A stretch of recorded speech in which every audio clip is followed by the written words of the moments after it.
betulkan niat kita. Kenapa kita bekerja? Bukan kita kerja bukan kerana nak mencari nak mencari rezeki untuk keluarga, nafkah.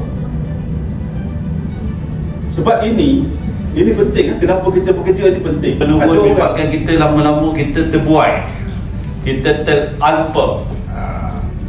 Jadi itulah kita adakan program pada pagi ini.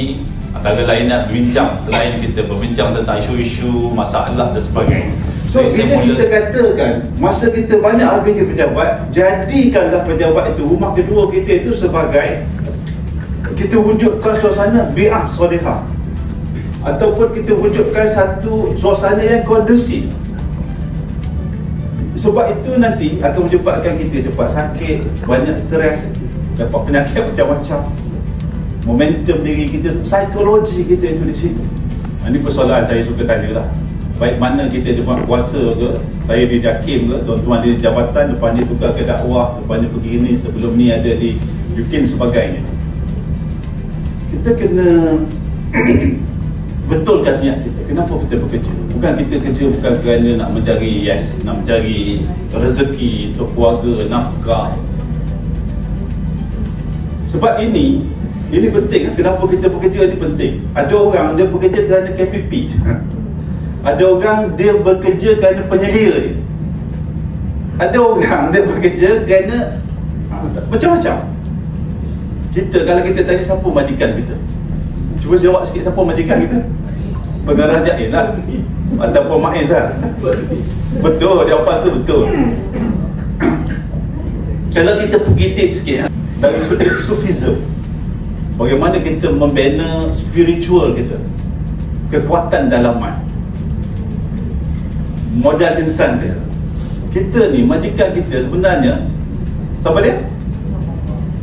Allah Subhanahu Wa Taala. Rakyat tengok di kanan. Orang yang ada iman, dia menjadikan kerja dia tu sebagai amal soleh. Kerja kita ni amal soleh ni. Amal soleh tak? Ibadah tak? Ba'da a'udzu billahi minasyaitonir rajim.